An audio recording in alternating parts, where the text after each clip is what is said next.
sobre outro ser, com a única intenção de drenar-lhes as energias. A intenção é essa, não é aliviar uma dor, não é fazer uma troca, não é pedir socorro, não é por amor, não é por carinho, não. O objetivo ali é sugar as energias da vítima. E para ele, que se dane a vítima. Não interessa se a vítima vai sobreviver a esse processo de drenagem ou não. Não interessa se a vítima vai sobreviver a essa vampirização, literalmente, assim, forte mesmo. E inclusive surge desse termo aí a famosa lenda do espírito, do vampiro, que é o sugador de sangue, o sugador de fluidos. Porque os espíritos, os vampiros espirituais, eles fazem isso, eles sugam o nosso fluido vital. Eles sugam a nossa vitalidade. Então, não há aí qualquer ligação com o parasitismo, onde o espírito precisa daquela energia para ficar bem. Ele faz isso aqui sempre com fins escusos. Dentro do vampirismo, ele faz essa retirada de energia, que eu posso dar um exemplo para vocês muito forte, que é no livro O Agênere, do Robson Pinheiro. Ele trata de um agênere que fazia esse tipo de processo com as pessoas e deixava, quando não matava, deixava em coma. No livro ele narra bem essa situação. O vampirismo precisa ter uma relação kármica ou necessariamente? Não precisa ter uma relação kármica. Abriu sintonia, que é justamente aquela questão que a gente teve, a questão da pergunta na última aula, né? Onde é que fica o anjo da guarda da pessoa, né? Como que o guardião não vai proteger a pessoa? O guardião não vai fazer nada, mas se a pessoa não estiver na sintonia do guardião, o guardião não vai poder fazer nada. O guardião não vai poder interferir. Se você entra numa frequência de vibração de ódio, de rancor, de mágoa, o seu guardião não vai conseguir acessar essa energia aí para poder te impedir. O máximo que ele vai fazer é te intuir. Olha, você se vingar é errado. Então não se vinga, não se vinga. Não pratica o mal. Vem aquela vozinha na sua consciência, mas você não está na sintonia dele. Então você não vai acatar aquela orientação que foi dada. É aquele anjinho bom que fica aqui do lado direito conversando no seu ouvido. E você não vai ouvir, você vai ignorar completamente isso. Por quê? Porque você não está na sintonia dele. Agora, se você entra na sintonia de um espírito trevoso, aí sim você vai ser vampirizado. Vou te dar um exemplo de um dos livros do Robson Pinheiro também, que é o livro Os Senhores da Escuridão. Eles narram a história de um rapaz que ele ia para uma boate, e na contraparte espiritual dessa boate existia um laboratório espiritual. E lá nesse laboratório espiritual, aqueles frequentadores da boate, eles eram desdobrados em seus corpos astrais, ali usando droga, bebendo, se drogando e bebendo ali dentro da boate. Eles eram desdobrados e seus corpos espirituais eram levados para esse laboratório no plano espiritual. E lá nesse laboratório eram feitas experiências científicas com eles. Eles estavam trabalhando a possibilidade de introduzir ovoides dentro dos corpos espirituais dessas pessoas.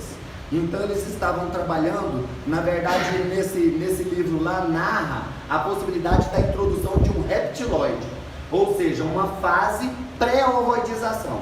Eles estavam tentando introduzir um reptiloide pelo orifício anal do rapaz para poder fazer um processo de vampirização. Esse ser ia ficar dentro do corpo astral dele, sugando todas as energias dele. E eles sempre utilizam essa energia, a energia do vampirismo. Ela não é igual ao caso do parasitismo, que é para a própria manutenção. Não, é sempre para fins escusos. É sempre para poder potencializar um trabalho de magia, é sempre para poder manter uma usina energética no plano espiritual, e dessa usina energética são conduzidas aquelas energias que são transmutadas e modificadas para serem utilizadas nos laboratórios espirituais. Esses laboratórios onde eles estão fazendo clones, lá no livro você viu, né, Irandi? Eles estão fazendo clones, eles estão fazendo agêneres, eles estão trabalhando, inclusive lá mostra os grandes baluartes do Espiritismo, no livro 3, que é a marca da besta, mostra lá que eles estão clonando a ideoplastia dos grandes baluartes do Espiritismo e colocando agêneres para manipularem essas formas, para eles irem até os centros espíritas e corromperem os trabalhos espirituais dos centros.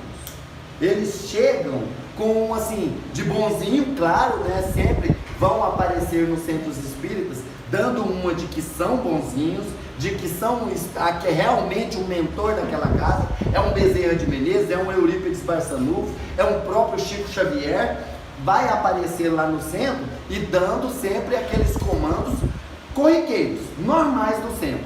E com o passar do tempo eles vão modificando, assim, a conta-gotas, a forma de, vamos dizer assim, trabalhar lá dentro daquele centro. Como, por exemplo, um centro que eu até citei com os meninos aqui, um centro que tinha aqui em Goiânia com mais de 30 anos de história, de repente a direção do centro resolveu que não iria mais ter trabalho de desobsessão naquele centro. Ia ser só trabalho de cura. Aí os médiums que trabalhavam no trabalho de desobsessão viraram e falaram assim, mas peraí, como é que nós vamos curar a pessoa rodeada de obsessores? A gente tem que tirar os obsessores do quadro dela primeiro para poder tratar. Aí a gente vai lá, faz uma cirurgia energética e larga ela rodeada de obsessores? Não, mas aí na reforma íntima vai criar isolamento e não sei o que, e patati patatá. Resumindo, os médiuns que trabalhavam no trabalho de desobsessão da casa migraram para outras casas e infelizmente uma casa com mais de 30 anos de história em Goiânia fechou. Para vocês entenderem como que é a coisa. Um outro exemplo que eu dou também, um centro que eu já frequentei, então posso falar abertamente, não vou dar o nome, mas vou contar um milagre. O dirigente um dia chegou na gente e falou, porque nós estávamos com um projeto de expandir o centro, fazer o centro crescer, porque ele era um centro que tinha sido fundado em 1989 e ele tinha assim 10, 12 médiuns, atendia 2 atendimentos de desobsessão por semana, 2 atendimentos de desobsessão por semana, e ia aqui sim, 15, 20 pessoas na reunião, no máximo, na assistência, era isso. E aí nós começamos a pôr pilha no dirigente para poder expandir aquele centro, afinal nós queríamos convidar mais pessoas para poder frequentar aquele centro. Ele virou e falou assim, não, a orientação do dirigente da casa é que esse aqui vai ser sempre um centrinho, vai ser sempre pequeno, nunca vai crescer. Aí, então tá, né, paciência, ótimo, vamos continuar com esse projeto aí. E quando, logo que eu entrei, já com a mediunidade de cura, aí de repente vieram outros médios com mediunidade de cura, vamos desenvolver um trabalho de cura? Não, esse centro não é para ser um centro de cura, porque eu tenho certeza que a hora que a notícia espalhar aí pela cidade que tem um centro de cura fazendo milagre, vai fazer fila aqui na porta, e aí nós não podemos crescer. E eu observando aquelas decisões assim, absurdas, né? Mas peraí, aí o cúmulo chegou, foi quando nós resolvemos fazer um trabalho social lá dentro do centro, que nós tivemos a doação de 3 máquinas de costura, e o centro tinha muitas senhoras já idosas, aposentadas, que viraram e falaram, vamos costurar enxovais, para fazer um trabalho de enxoval igual que a Dona Odete faz, que é a coisa mais linda do mundo, vamos costurar enxovais, vamos fazer uma obra do berço, para poder doar enxovais para crianças carentes. Ele se pôs contra. Ele falou, esse centro não é para fazer obra social. Mas aí nós batemos o pé, montamos as máquinas na casa de uma das senhorinhas e elas foram lá confeccionar os enxovais. Sim. Ah, não pode ser no centro? Beleza, vai ser na casa da fulana. Fomos lá confeccionar. Então tinha quem doava os tecidos e tudo mais. Aí foi logo surgiu a ideia de a gente fazer o trabalho da sopa, distribuir sopa em zonas carentes de Goiânia. Ele bateu o pé de novo, foi contra de novo. Gente, esse centro aqui não é para fazer trabalho social. O trabalho desse centro aqui é um trabalho espiritual, 100% espiritual. Não é para fazer trabalho social. E vocês ficam insistindo em fazer trabalho social. Gente, quem disse isso? Doutor Bezerra. Agora vamos ser bem sinceros. Doutor Bezerra de Menezes ia dar esse tipo de ordem? Não ia mesmo. Infelizmente não ia. A gente vê que ali estava havendo uma interferência muito forte das trevas. E, inclusive tem um livro do Norberto Peixoto, eu ainda não tive a oportunidade de ler. Foi um amigo meu que leu, por isso eu nem sei o nome. Mas ele fala claramente que as trevas estão fazendo uma espécie de conluio em que eles estão se manifestando dentro dos centros espíritas com a ideoplastia de mestres e de líderes espirituais, igual eu falei, Dr. Bezerra de Menezes, Eurípides Barçanufo, Allan Kardec, se manifestando dentro dos centros espíritas, falando na mente dos dirigentes para que eles abominem a apometria. Não querem que os dirigentes espíritas saibam as técnicas apométricas de jeito nenhum. Por quê? Porque eles querem que os dirigentes espíritas continuem naquela história da dialética, da conversa, tentar pelo convencimento. E aí você está pegando, que nós vamos ver aqui, você está pegando um mago negro com milhares de anos de experiência, de vivência, para poder tentar doutrinar ele, tentando usar o evangelho, por exemplo. Ele sabe o evangelho de cor e salteado, ele conhece cada palavra que está ali dentro, ele sabe de tudo isso. E aí você vai tentar conversar com ele. Um espírito que já virou para um doutrinador um dia, o doutrinador virou para ele e falou assim: você conhece a figura de Jesus Cristo, né? Nós estamos aqui em nome de Jesus. Ele só olhou para ele: eu desconheço essa figura. Mas como assim? Porque a última encarnação que eu tive foi antes dele. Então eu ignoro completamente todo e qualquer ensinamento dele. Falou na cara.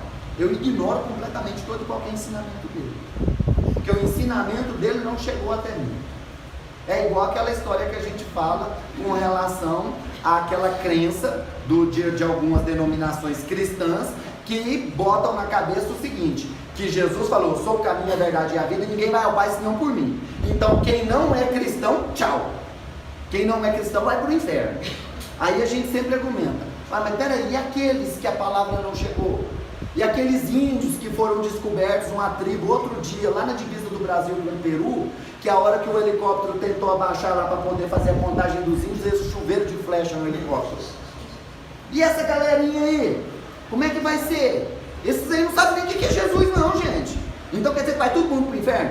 O evangelho acredita que sim. Porque isso não é filho de Deus, isso é criatura. Criatura vai para o inferno. E infelizmente eu já ouvi isso, por isso eu estou falando. Então eles estão manipulando sim, eles estão dentro das igrejas, se travestindo de anjos e orientando pastores a fazer todo tipo de coisa errada, orientando pastores a criarem a teologia da prosperidade, aquela teoria de que dá tudo que você tem para a igreja, porque aí você vai receber tudo de volta.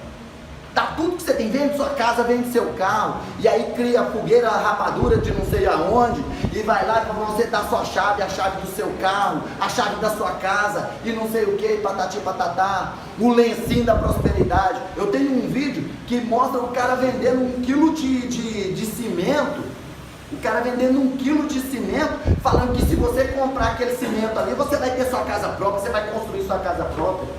Vendendo água de R$150 um copinho, falando que a água é do Rio Jordão.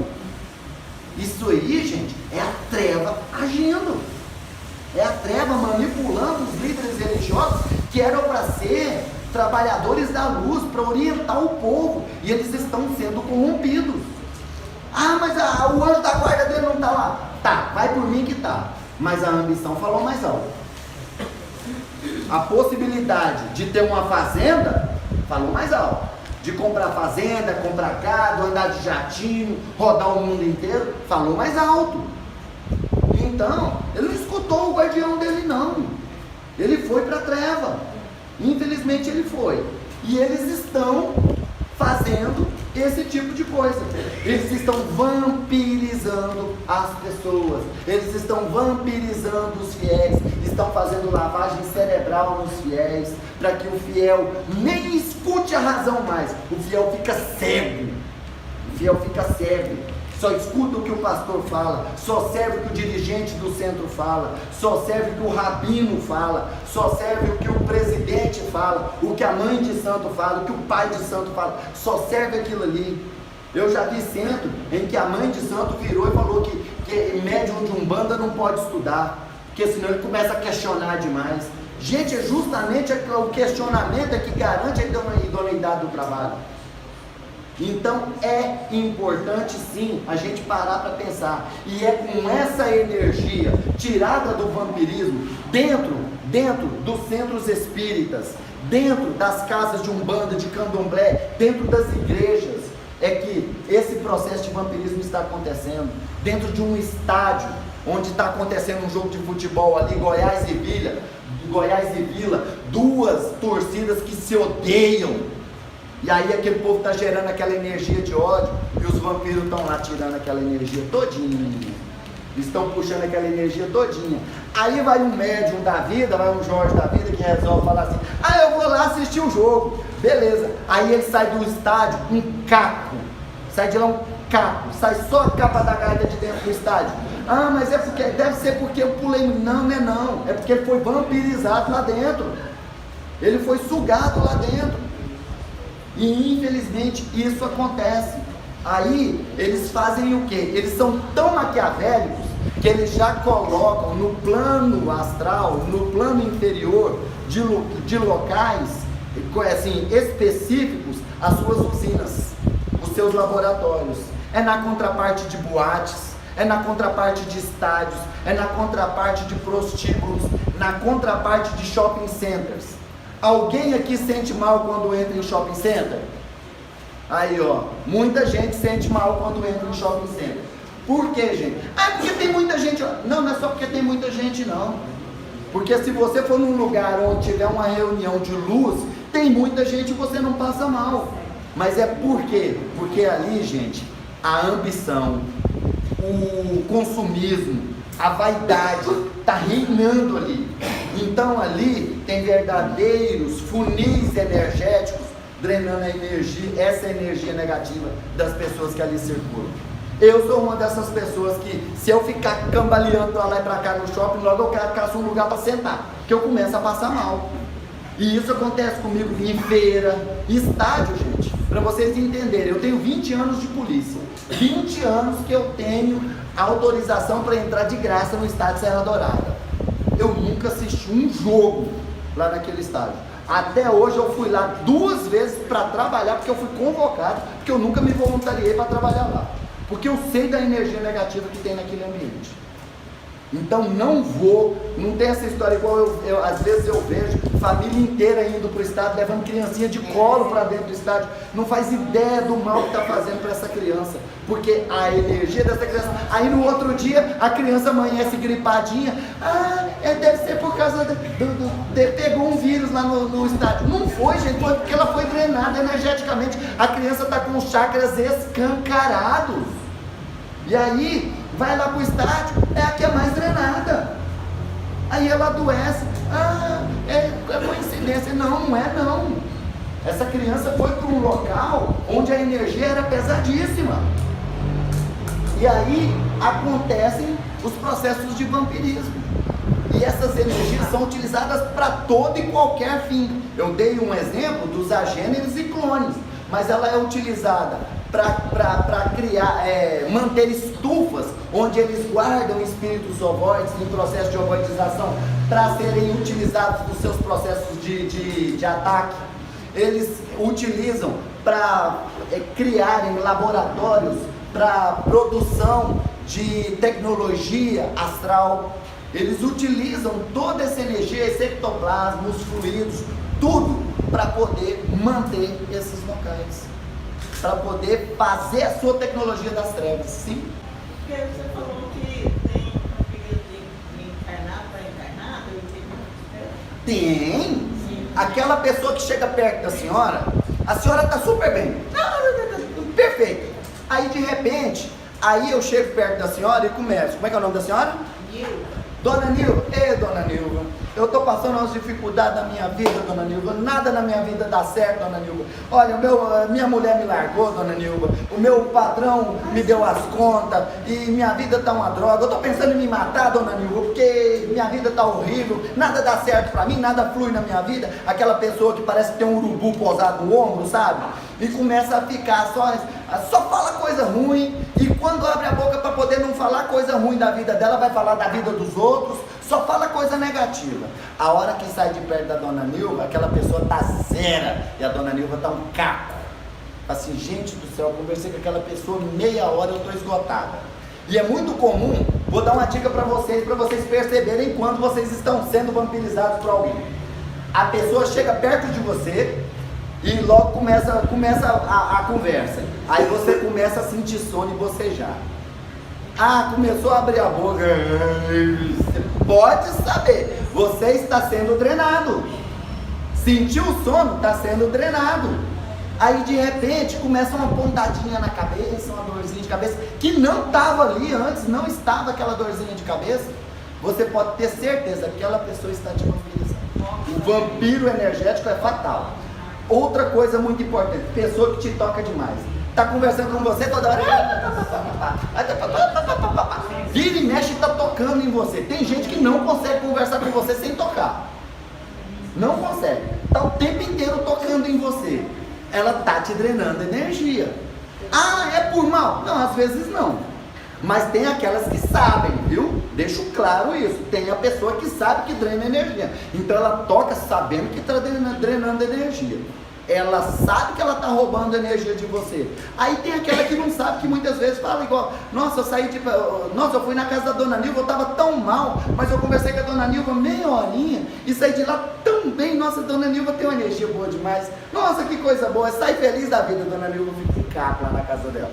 Isso é muito comum, gente. É muito comum acontecer, viu? Então acontece sim, de encarnado para encarnado. Como eu disse nas outras situações, de desencarnado para desencarnado, de encarnado para desencarnado também acontece o vampirismo, porque o mago negro, ele é encarnado, aquele bruxo encarnado, porque o que não falta aí hoje, principalmente, é mago negro encarnado. Ele precisa de energia não só daqueles que o cercam, mas ele precisa de energias espirituais. Então ele consegue drenar energia de espíritos. Sim, ele consegue drenar energia de espíritos, principalmente porque esses espíritos não têm o escafandro de proteção, não tem o invólucro que é a carne de proteção. Ele está completamente aberto, porque a gente sabe, e depois nós vamos estudar lá na frente, que quando uma pessoa desencarna, o corpo físico vai para a terra, ou vai ser cremado, vai ser jogado no mar, seja lá do jeito que for. O duplo etérico, ele se dissolve e volta para o fluido cósmico universal. Afinal, ele é um corpo energético, ele é de energia, ele volta para o fluido cósmico universal. O que fica, que é o veículo de manifestação no plano espiritual, é o corpo astral, não é? Pois os chakras são migrados para o corpo astral. Do duplo etérico, que é a sede dos chakras, eles migram para o corpo astral. E aí eles ficam sem a proteção do corpo físico. Então eles ficam escancarados e prontinhos para serem sugados. Sim? Se for um parente que você tem que fazendo pela contenção Isso, aí você vai aprender lá na aula de contenção a se proteger. Aquele negócio assim, aquela historinha de colocar a vassoura atrás da porta, colocar uma vasilhinha de sal grosso. Você vai aprender as técnicas astrais para lidar com esse tipo de pessoa. A hora que a pessoa estiver chegando perto de você, que você começar a sentir a energia daquela pessoa e está chegando ali, você já criar o seu campo de isolamento, você já se isolar daquele ambiente ali. É igual, por exemplo, ontem, quando a gente foi participar lá na Dona Edelar Zil, foi interessante. A Cássia entrou, passou mal. Juliana entrou, passou mal. O Adair entrou, começou a passar mal e lembrou. Opa! Epa! Porque a energia do ambiente é forte. É uma energia muito forte. Aí eu falei, não, vou me isolar. Aí a Cássia veio, você não passou mal? Eu falei, comecei, mas eu me isolei. Então você vai aprender a fazer esse isolamento também, você pode ter certeza, para você aprender a se blindar, e inclusive blindar os seus chakras, para que eles não sejam vampirizados, para que ninguém roube a sua energia. Vai acabar essa história daquela pessoinha, inclusive aquela pessoinha que adorava conversar com a dona Nilva, logo ela vai falar, perdeu a graça de conversar com a dona Nilva, que eu vou lá, eu chego mal, eu saio mal do mesmo jeitinho, mas a dona Nilva tá lá zero. E é assim que a gente quer que a dona Nilva fique, certinho? Então, esse processo de vampirismo é sempre, essa energia é sempre utilizada para algum fim escuso. Ali reina a maldade, não é uma necessidade, não é porque o espírito precisa daquela energia para se manter, não. Ele faz isso imbuído da maldade, ele faz isso porque ele quer provocar. Ele quer se utilizar daquela energia por pura maldade. Nós temos aqui, ó, o vampirismo. A diferença entre o vampirismo e o parasitismo está na intensidade da ação nefasta do vampirismo, determinada pela consciência e crueldade com que é praticada. Tem, portanto, a intenção. Ele faz porque ele quer, ele drena porque ele quer. Vampirizam porque querem e sabem o que querem. Então vocês veem que eles fazem isso é porque eles sabem o que eles querem. Aquela pessoa que se acostumou a sugar a energia da dona Nilva, então ela vai na casa da dona Nilva porque ela sabe que ela vai descarregar o peso dela todo em cima da dona Nilva vai ficar lá um caco, mas ela vai sair zerada. Então ela aprende a usar a dona Nilva como bengala. E ela vai usar, com certeza. Ela não vai sem querer, não. Ela vai lá porque ela sabe que ela vai obter benefício lá. É intenção. Ela faz porque ela sabe que ela está obtendo energia. Então, eles vão drenar essa energia com objetivos escusos. Eles sabem o que eles estão fazendo ali, certo? Agora, uma outra ação que é muito comum a gente encontrar aqui é a síndrome dos aparelhos parasitas no corpo astral. Esses aparelhos parasitas, nós já citamos alguns deles aqui, os chips e os artefatos, mas esses aparelhos, eles podem ter as mais diversas formas, as mais diversas configurações energéticas e podem ser utilizados para os mais diversos fins. Eles podem ser utilizados para drenar energia, para provocar dor e sofrimento naquela pessoa que está sendo parasitada, podem ser utilizados para a indução daquelas pessoas a certas práticas e atos, elas podem ser utilizados para os mais diversos fins. Nós temos um texto aqui que explica bem essa situação. A finalidade desses engenhos eletrônicos sim, tá? Vamos deixar bem claro. E sofisticados é causar perturbações funcionais em áreas como as da sensibilidade, percepções ou motoras e outros centros nervosos, como os núcleos da base cerebral e da vida vegetativa. É muito comum esses aparelhos serem colocados na região do cérebro, no sistema nervoso central, na base craniana, aqui que a gente chama de bulbo, né? Colocados aqui nessa região, por toda a extensão da coluna e também em alguns lugares bem escondidinhos, que é aquele local onde o médium ou aquela pessoa que está fazendo a varredura ali, seja um radiestesista, seja um reikiano que está fazendo um escaneamento, seja um curador prânico que está buscando tentar localizar esses equipamentos, não vai olhar com tanta positividade. Eu até expliquei para vocês, né? Aquela situação do reikiano que faz desse jeito aqui, a hora que ele chega nas partes íntimas daquela pessoa que está recebendo o reiki. Por quê? Porque existe o tabu de que não pode olhar. Então, o reikiano ele está aqui fazendo o escaneamento. A hora que chega na região pélvica da pessoa, ele olha para cima, ele olha para um lado, deixa passar a mão. Por quê? Porque tem aquela ideia de que se olhar vai estar cometendo algum ato libidinoso, é pecado, vai ficar observando e patati patatá. E o que é interessante é porque nós batemos o pé lá na Casa Maria de Nazaré que os reikianos têm que olhar assim. E aí o que acontece? Um dia uma reikiana estava fazendo a prática num consulente e esse consulente ele tinha síndrome de Down. E foi super interessante porque ela fazendo a aplicação do reiki, na hora que chegou na região pélvica dele, deve que esquentou ou alguma coisa assim, ele começou a ter uma ereção. E aí ela já uma senhora, mas ficou super sem graça. Ela ficou sem saber onde é que ela colocava a cara dela, com aquela situação ali.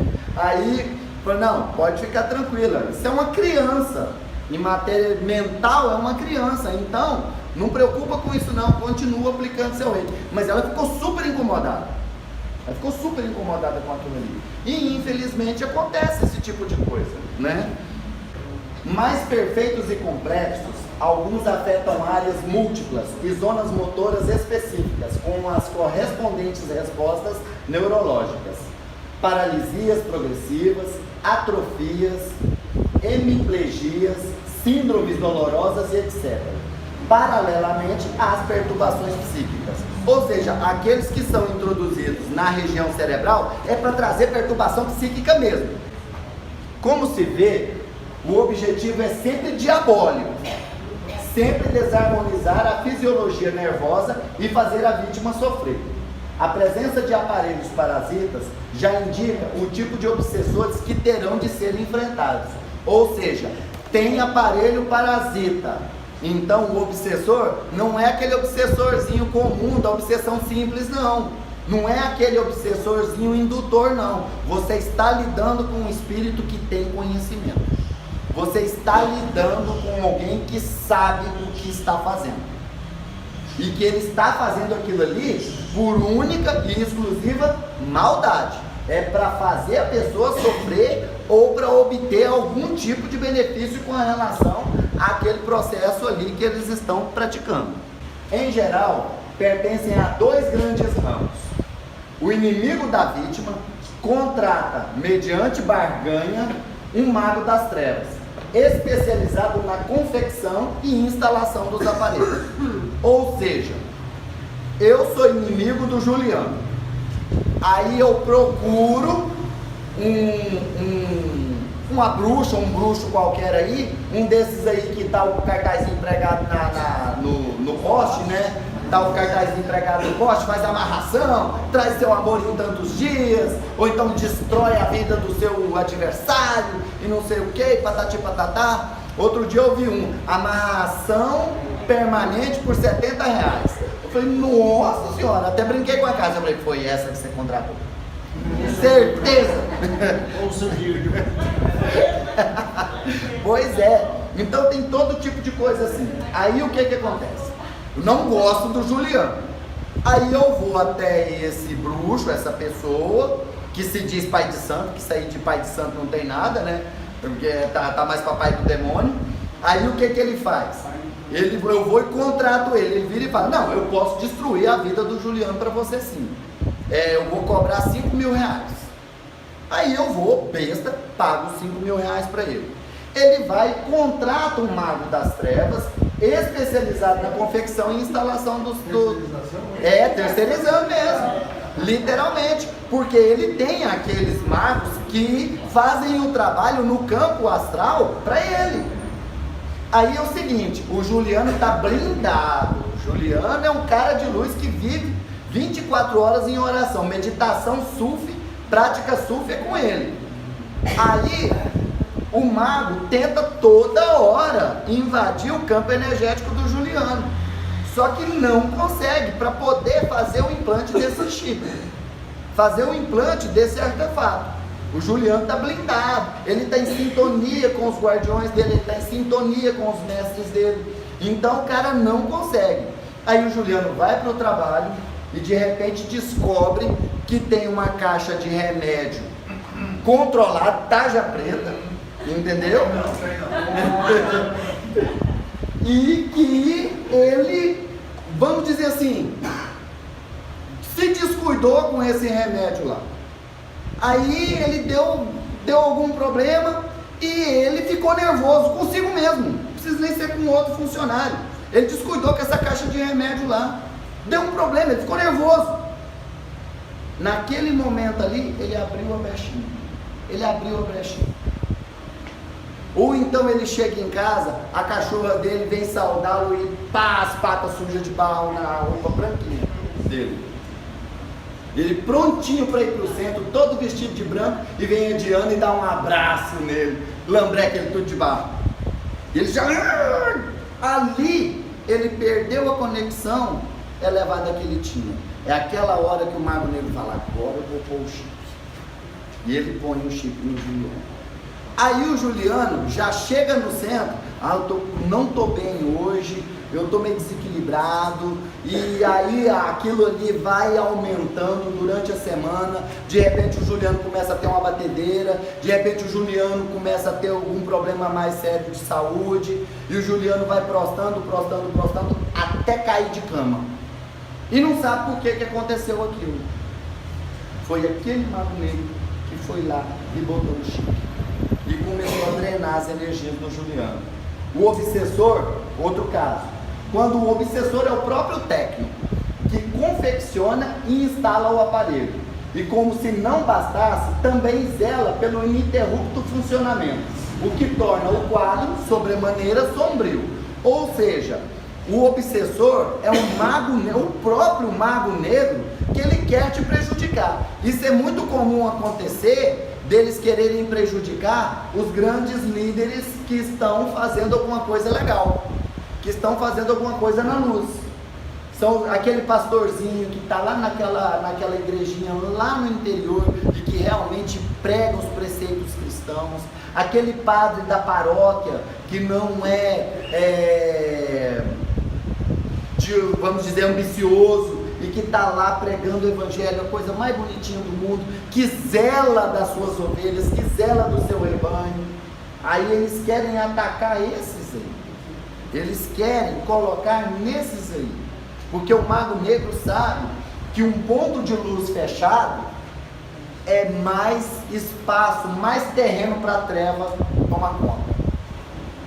Eles deixam claro, quando eles se manifestam no campo energético de algum médium, é muito comum os médiums procurarem as casas buscando ajuda. E geralmente acontece o seguinte: eu trabalho na casa tal, mas lá na casa tal parece que é aquela história do casa de ferreiro espeta de pau, né? Parece que não consegue resolver o problema. Aí a hora que ele vai numa outra casa buscar o tratamento, ele vai num outro centro buscar o tratamento, aí a gente abre a frequência dele, ou o Mago Negro se manifestando ali. E a gente pergunta, por que você está interferindo no equilíbrio dessa pessoa? Por que você quer prejudicar ele? Eles deixam claro, falam assim, um a menos na luz é um a mais nas trevas com a gente.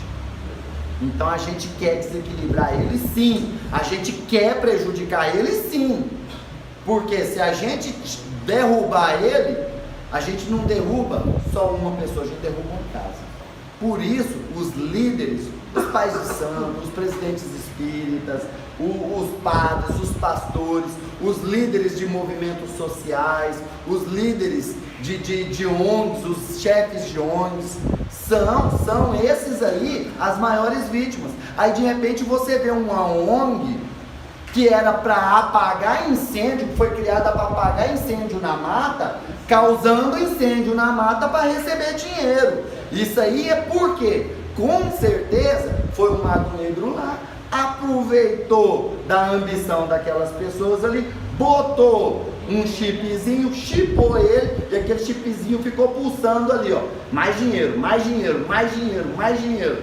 Aí você vê uma ONG que, por exemplo, cuida de crianças com câncer, de repente cortando a medicação das crianças pela metade para poder retirar dinheiro daquilo ali. E eu estou falando isso aí porque são notícias que foram dadas na mídia, então isso é público. E infelizmente a gente vê esse tipo de coisa acontecer. E gente, uma ONG que de repente, nossa, mas a tal fundação do câncer, não sei da onde, fez um trabalho maravilhoso, fez um trabalho esplêndido, de muita luz, ajudou tanta gente, e agora se corrompeu. O caso do nosso irmão de Abadiânia também, igual eu ouvi uma polêmica um dia, né? Nossa, mas ele foi corrompido pelo mal, mas ele fez o bem, ele ajudou muita gente, ele curou muita gente. Então, é esse aí que é o objetivo do Mago Negro. O obsessor é o próprio técnico.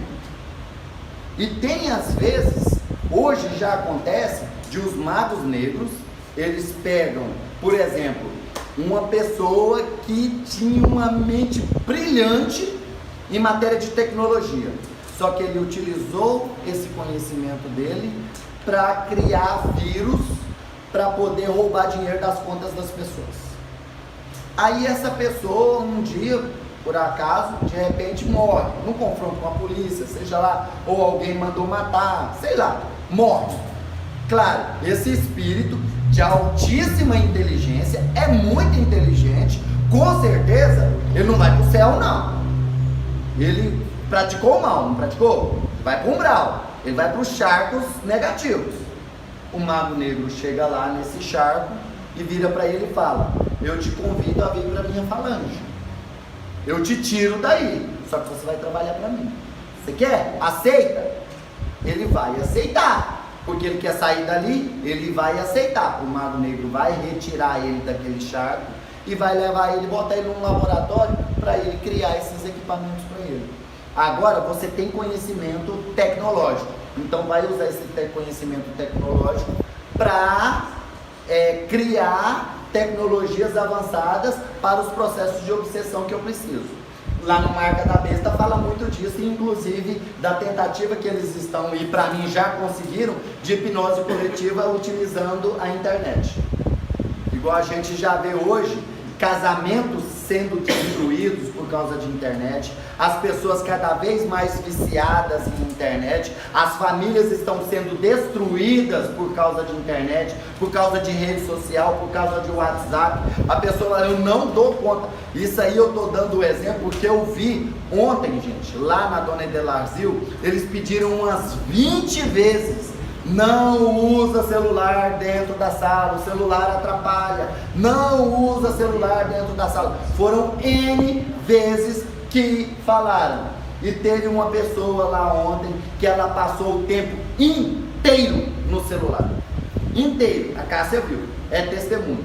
Passou o tempo inteiro no celular lá dentro da sala, com tanta gente avisando, tanta gente avisou. E não teve Jesus que fez essa pessoa largar o celular. Isso aí, gente, com certeza já é manipulação. É manipulação. Hoje as famílias perderam o contato. Hoje, assim, ó, ninguém faz aquele almoço de sentar todo mundo na mesa e comer junto, mais não. É cada um no seu quarto, cada um com algum aparelho tecnológico na mão. Ou é mexendo no celular, ou é mexendo no computador, ou é mexendo na televisão. E isso aí, para mim, está claro e evidente que aquele projeto deles lá no livro está concluído. Eles já conseguiram isso, sim? Sim! Essa é a coisa mais importante do mundo. Porque é o seguinte, a entidade, ela sabe de tudo. Ela tem conhecimento, ela tem acesso à tecnologia, ela tem acesso a todos os recursos. Mas se ela não encontrar essa informação no seu núcleo de memória, você não pode fazer nada. Ela não pode fazer nada. Porque é o mesmo que eu virar para você, por exemplo, há 30 anos atrás, e falar assim, ó, não, com o smartphone eu acesso a internet. Há 30 anos atrás você não sabia o que era um smartphone. Então tinha como uma entidade passar uma informação dessa para você? Não! Então, infelizmente, eles não têm, eles podem até saber. Igual, por exemplo, já teve um curso que eu fui dar um curso numa grande casa de Umbanda aqui em Goiânia, em que os membros falaram assim, gente, as entidades viviam falando isso pra gente, a gente não entendia o que era. A gente não sabia do que a entidade estava falando. A entidade dava uma orientação pra gente, a gente não sabia. A gente falou assim, mas o que é isso? O que significa isso? A gente não sabia. E muitas vezes ela quer fazer aquela técnica, mas se ela não encontrar no seu registro de memória o arquivo para poder ela acessar e transmitir através de você, ela não faz. Um exemplo disso, o próprio Robson Pinheiro, quando o Dr. Joseph Kleber virou para ele e falou, você sabe alguma coisa de física quântica? Ele, não! Aí o Dr. Joseph Kleber vai estudar física quântica. Aí até ele brinca, né? Assim, vocês acham meu livro caro, né? Compra um de física quântica para vocês verem. Paguei 700 pau num livro de física quântica. Ele conta essa história. Aí o Dr. Joseph Kleber pôs ele para estudar física quântica. Aí ele estudou física quântica, vamos dizer, básica, né? Um livrinho dessa grossura assim, para poder o Dr. Joseph Kleber poder transmitir através dele as informações sobre física quântica que eram necessárias. Ou seja, se ele não tivesse qualquer tipo de informação sobre física quântica, o Dr. Joseph Kleber não podia passar nada por ele.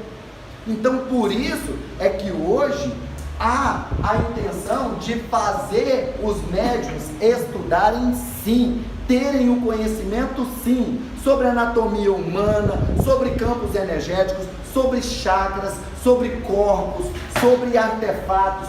Por exemplo, um médium de Umbanda, se ele não conhece de tecnologia, ele pode até sentir a energia negativa naquele local ali. Ele vai achar que é um miasma, ele vai achar que é só energia mesmo, é só fluido, malfazejo, é só fazer uma limpezinha, fazer um descarreguinho que tá bom. E aí ele vai e pergunta a pessoa, sarou? A pessoa, não. Aí vai lá, limpa de novo, aí orienta a pessoa a fazer um banho em casa, porque ele não conhece de tecnologia astral. Agora, se ele conhece de tecnologia astral, se o médium conhece de tecnologia astral, a entidade vai poder ampliar o campo de visão dele e ele vai conseguir localizar aquele artefato. Aí ele vai olhar e falar assim, gente, o que eu achava que era fluido, um malfazejo, é um artefato. E o bom é que eles são tão pilantras, porque eles não colocam toda vez um chipzinho não, igual esse chipzinho que a gente vê de celular. Não é sempre assim não, uma plaquinha cheia de transistores não. Eles colocam em forma de uma aranha, eles colocam na forma de uma larva, eles colocam na forma de um escorpião, eles colocam, por exemplo, os que são nanochips, que são aqueles de multiplicação espontânea, que se multiplicam pelo corpo. A hora que o médium vidente vê, ele vê como se fosse um polvo enrolado na pessoa. Aquilo ali, gente, é tecnologia disfarçada. Aí você está achando que aquilo ali é só um tipo de peia magnética, ou então é só uma criação mental, uma forma de pensamento. Não, aquilo ali é tecnologia camuflada. E eles camuflam mesmo, eles fazem isso. Então é importantíssimo, se a pessoa tiver o conhecimento, e isso eu tenho um exemplo lá nessa casa, você pode ir lá e conversar com qualquer pessoa, pode chegar nessa sacerdotisa e conversar. Depois que nós levamos para eles lá o conhecimento sobre chips e sobre artefatos, eles falaram assim, ó, tanto que o vice-presidente é muito amigo meu, ele falou, Dair, existia uma casa antes e outra depois da apometria. Porque depois da apometria, depois do conhecimento apométrico que foi levado para aquela casa, assim ó, 90% dos problemas que a gente tinha foram resolvidos. Porque a gente não tinha acesso ao conhecimento. Depois que a gente teve acesso ao conhecimento, aí as entidades vieram e trabalharam em cima. Tanto que lá eles não fazem um trabalho de apometria. Eles utilizam técnicas apométricas dentro do trabalho de Umbanda. Eles não falam, não deixamos de ser casa de Umbanda, não. Continuam sendo uma casa de Umbanda. Só que eles utilizam técnicas tanto de doutrinação, quanto as técnicas para retirada de aparelhos e um monte de outras técnicas que são utilizadas lá dentro do trabalho de Umbanda deles. Então, é por isso que antes, não é que a entidade não via, a entidade via. Só que dentro do seu registro de memória, não existe esse tipo de aparelho. Não existe esse tipo de artefato.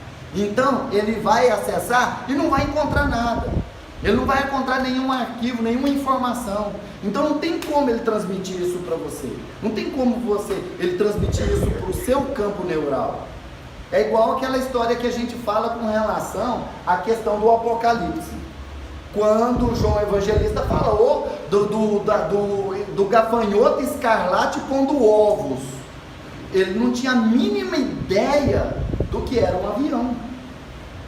Ele não tinha a mínima ideia do que era um avião. Então ele buscou a imagem de um gafanhoto com as asas abertas, pondo ovos. A imagem dos aviões na Segunda Guerra, jogando bombas. Então ele fez aquilo que a mente dele estava preparada para poder entender. Porque ele não tinha conhecimento sobre aquilo. E assim acontece com os médiuns dentro dos centros de Umbanda. Eles podem até sentir o local da energia, eles podem ver aquela mancha negra no local, o consulente pode estar reclamando da dor, a entidade pode intuir ele a levar a mão no local, ele sentiu o calor no local, mas se ele não sabe que aquilo ali é um chip, ele não tem como identificar e muito menos retirar. Então trata o consulente e o consulente não fica bem. Tudo isso se passa no mundo espiritual, no corpo astral. Somente em desdobramento é possível retirar esses artefatos parasitas, o que explica a interferência a ineficiência dos passes nesse tipo de enfermidade. Por isso é que a pessoa vai lá e toma-lhe passe, e taca-lhe passe, e bebe água fluida, e faz tratamento, e não resolve. É porque se não fizer o desdobramento dos corpos do consulente para poder acessar onde aquele aparelho está, que é num dos corpos sutis, não resolve. Tem que desdobrar o consulente para poder retirar o artefato. Às vezes a pessoa vira assim, mas pôs a mão na minha cabeça bem aqui assim, girou e puxou. Mas aquilo ali ele estava em desdobramento. Com certeza foi acessado o corpo astral dele, que foi retirado. Uma coisa muito importante aqui, não é só no corpo astral que são colocados os chips. Eu já falei isso em uma outra aula, eles podem ser colocados em vários corpos, inclusive no corpo mental, para poder trazer confusão mental, desequilíbrio mental, para provocar a aceleração de doenças mentais, né? Esquizofrenia, Alzheimer e várias outras situações, sim?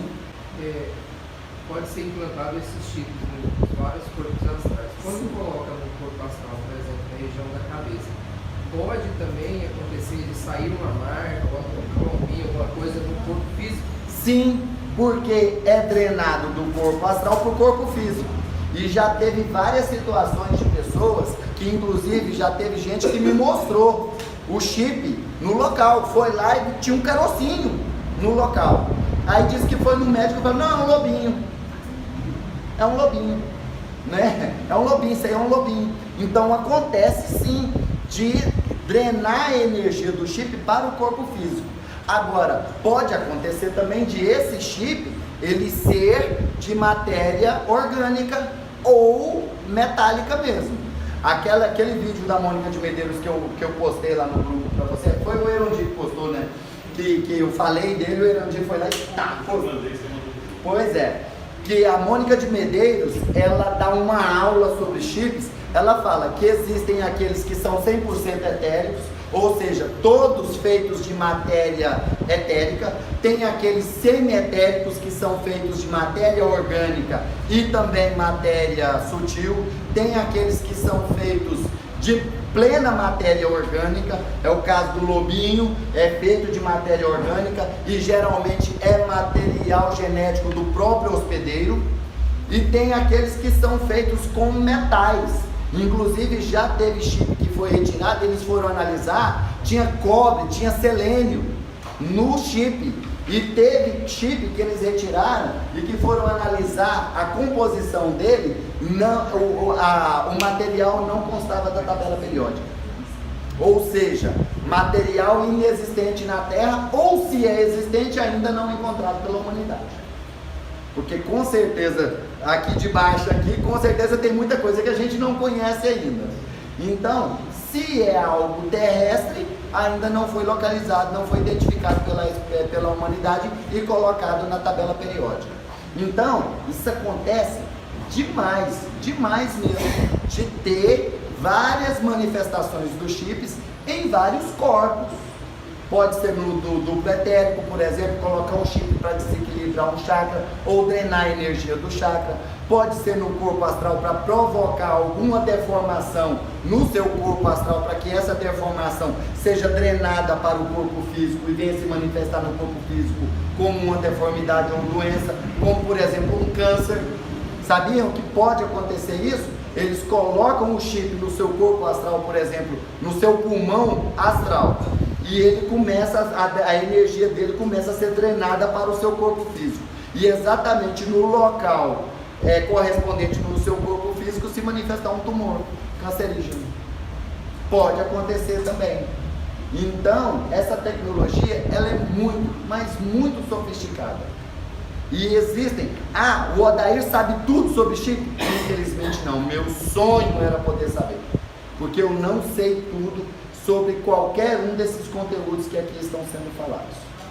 Eu apenas sei o que eu estudei e o que eu vivenciei nas minhas experiências durante esses anos aí que eu estudo apometria desde 2007. Então, é a experiência que eu tenho, principalmente nas vivências lá do Grupo Maria de Nazaré. Então, a gente tem essas experiências e passa para vocês. Pode ter algo que de repente o Irandi pode aprender, que é muito mais avançado do que o conteúdo que eu conheço? Pode sim, com certeza, absoluta. Então, é importante a gente ter aquele entendimento de que, da mesma forma que a tecnologia aqui no plano físico, ela está dando saltos quânticos, saltos gigantescos, no plano espiritual, ela avança muito, mas muito mais rápido. Eu já até citei para vocês, lá em 1937, o André Luiz falou de e-book, falou de notebook, falou de tablet, lá no livro Nosso Lar. Ou seja, eles estavam aí 70 anos à nossa frente. Agora imagina como que eles estão à frente nossa hoje, que nós estamos aqui em plena era de desenvolvimento tecnológico. Estão muito mais avançados que nós. Então a tecnologia deles lá do plano espiritual, com certeza é muito superior à nossa. E nas trevas não existe conhecimento, existe sim. Como eu já expliquei, aonde é que estão os cientistas que aprendem a utilizar a inteligência para coisas ruins. Com certeza foram capturados pelos magos negros e estão servindo nas ordens dos magos negros. Certinho?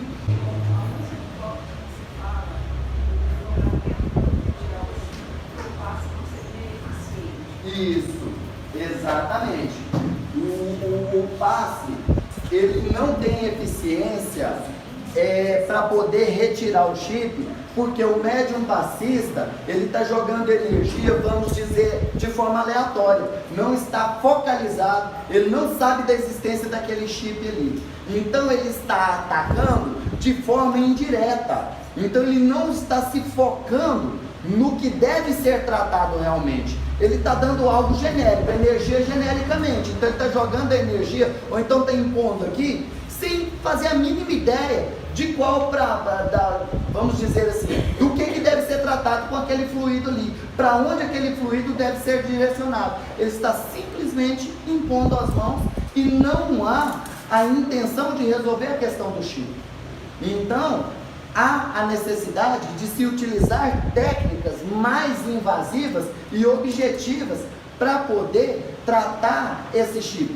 Como, por exemplo, eu tive um mestre de Umbanda que ele virava para a gente, quando ele ia tirar chip nos consulentes, ele virava e falava, sempre pedia um médium e falava assim, ó, daqui da sua mão vai sair um laser, e esse laser vai ficar focado bem aqui, ó. Você vai mentalizar o tempo inteiro esse laser de tal cor. E vai ficar mentalizando esse laser aí para poder queimar o artefato para eu poder tirar. E ele era um pai de santo, um líder de Umbanda. E aí eu ficava aqui mentalizando e tal. Aí a mão esquentava e formigava e ficava aquele negócio forte e tal. Aí agora pode tirar. A hora que eu tirava ele ia e fazia assim. Tá, e puxava. A pessoa chega e fazia assim com a cabeça, a hora que ele puxava. E aí retirava. Agora, se você não tratar com foco, não vai resolver. É igual um médico, por exemplo, que vai tratar algum problema de saúde na pessoa, e aquele problema de saúde é um problema de saúde específico. Mas o médico dá um remédio que é genérico, é para tudo. Com certeza, a eficácia daquele remédio vai ser bem menos positiva. Não vai ter aquela eficácia daquele remédio que vai direto na fonte. É igual aquele negócio, por exemplo, quando uma criança apresenta um quadro de febre. Aí ele vai no médico e o médico vira e fala assim: ah, essa febrinha aí não é nada não, mãe, e dá um antitérmico. Pronto, toma esse antitérmico que passa. O médico está resolvendo o problema? Não, ele está simplesmente eliminando o sintoma do problema. Ele não está resolvendo o problema. O que cabe a esse médico? Não, mãe, vamos verificar da onde que está vindo essa febre. Porque a febre é um sinal de que o corpo está sentindo alguma coisa errada. Tem alguma coisa errada nesse corpo. Vamos verificar o que é? Vamos. Então vamos fazer um exame no ouvido, vamos fazer um exame na garganta, vamos fazer um exame no nariz, vamos fazer um exame de sangue para ver se tem alguma infecção no sangue, vamos fazer um exame de urina para ver se tem alguma infecção na urina, vamos verificar o corpo dessa criança todinho para ver se não há um processo de infecção, às vezes até um espinho que ficou no pé da criança e está inflamando, um cortezinho que está inflamando nessa criança, algo está desequilibrando o processo dessa criança. Aí, achou problema. Não, mãe, é uma infecçãozinha no ouvido aqui, ó. Essa febrezinha é uma infecçãozinha no ouvido. Aqui, ó, pinga esse bichinho aqui, pinga esse remedinho no ouvido dela, que é um antibiótico específico pro ouvido, e vai resolver. Pronto, resolveu. 3 dias que tá pingando o remedinho, a criança já tá super bem. Agora, aquele médico que é o genérico, que é o médico de cais, que a mãe vai lá, não, toma esse antitérmico aqui, a criança toma antitérmico 5, 10, 15 dias e a febre persistindo, não resolve. Por quê? Porque não resolveu o problema, porque não curou a infecção do ouvido da criança. Então há necessidade de se ir em loco e resolver o problema especificamente, e não de forma genérica. Sim? Seria bom você reforçar por que a gente está estudando isso, porque a gente está vendo a São Cecília e Chico, e na apometria você vai ensinar como tirar o chip. Como tirar o chip, como lidar com o obsessor, como lidar com o mago negro e como lidar com os processos de magia também. Com os processos de magia. Sim?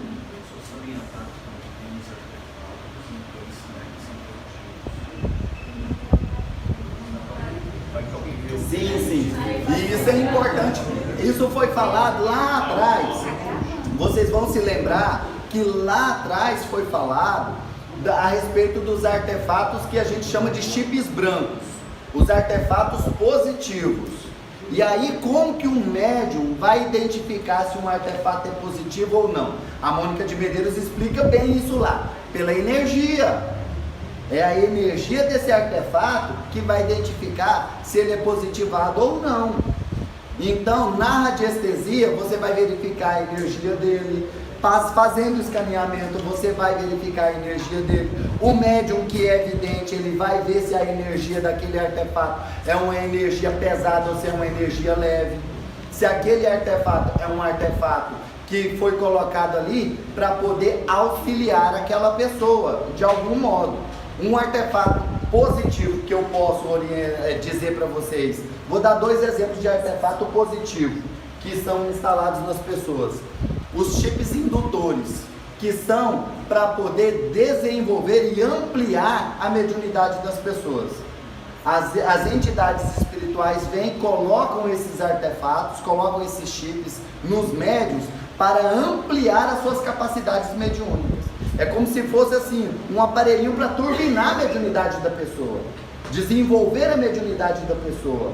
Tem aqueles que são colocados para que o médium consiga fazer uma espécie de transcomunicação. Ele consegue interpretar o que está sendo transmitido para ele por onda de frequência, de radiofrequência ou ondas sonoras, e ele consegue fazer a tradução daquele código ali para a pessoa falar na nossa língua. Então esses aí são positivados. Um outro exemplo de implante positivado é o famoso implante neutro, que é muito conhecido dentro dos meios da Grande Fraternidade Branca. Esse implante neutro, eu fui ficar conhecendo ele dentro da Grande Fraternidade Branca, na minha iniciação na Grande Fraternidade Branca. Ele é colocado naquelas pessoas que vêm com missão, algum tipo de missão, algum tipo de compromisso espiritual, algum tipo de compromisso mediúnico, alguma tarefa que ele tem que desenvolver aqui no plano físico. Só que o negócio é o seguinte: essa pessoa, com certeza, está trazendo uma bagagem kármica. Então, ele tem que se purificar desse karma que ele trouxe lá do passado. Então, automaticamente, ele vai ter que mesclar uma vida de dedicação e sofrimento. Um exemplo clássico disso aí, que eu sempre narro, o próprio Chico Xavier, que todo mundo sabe a história de vida do Chico Xavier. O Chico Xavier comeu na tábua a vida inteira. Ele sofreu a vida inteira. E, inclusive, teve os problemas de visão, teve o problema cardíaco e vários outros problemas de saúde durante toda a vida. Aquilo ali, com certeza, ele estava resgatando a sua, vamos dizer assim, resgatando os últimos resquícios kármicos que ele tinha das suas vidas passadas. E, inclusive, eu até levantei uma tese muito interessante. Vocês se lembram que no filme o olho dele sangrava? Ele passa aquela hora que ele pega o lenço e passa no olho assim, sai sangue do olho? Pois é, eu levantei uma tese muito interessante. Lá no livro Há 2000 Anos, o Públio Lentulus, ele conta a história de que numa outra encarnação, ele era um bisavô dele, que era o Públio Lentulus Sura, e que esse bisavô tinha uma mania muito feia, que era de mandar cegar os seus adversários, e que a consequência para o Públio foi o quê? Morrer cego, né? Ele lá na época da erupção do Monte Vesúvio, ele já estava completamente cego. Ele já, inclusive morreu queimado lá na erupção do Vesúvio, né? Aí eu fui e levantei a questão, falei assim, gente, será que o Públio mandava cegar? Ele não cegava, ele mandava cegar. Quem garante que não era o Chico que era esse carrasco que cegava? Quem garante? E de repente talvez... Oi? Quer arranjar alguns inimigos, né? Exatamente, com certeza, né? Eu falei, quem garante que... Porque os dois vêm numa ligação muito antiga, espiritual entre os dois, né? Então quem garante que nessa época que o Públio era o Públio Lentulus, ou seja, o Sura, né? Que ele era o bisavô do Públio, o Emmanuel era o bisavô do Públio. Quem sabe o Chico Xavier não era o carrasco que ele mandava cegar os inimigos.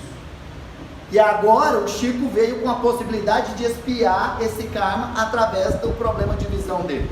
Pode ser uma possibilidade, não pode? Pois é. Então, agora pensem. O Chico, mesmo com todas as suas dificuldades, com todos os seus problemas, com todos os seus bloqueios, traumas, dores e sofrimentos, ele já teve uma missão maravilhosa, não foi? Ele já produziu um trabalho maravilhoso.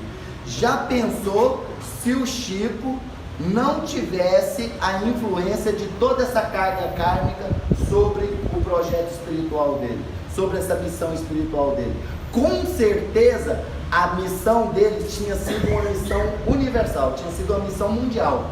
Ele teria sido assim, expandido o trabalho dele muito mais do que foi. Seria muito maior do que foi. Seria um trabalho gigantesco mesmo. Mas devido às limitações, que muito cedo ele teve que parar de viajar, muito cedo ele começou a ter problemas de saúde e tudo mais e tal. Isso foi dificultando a caminhada dele.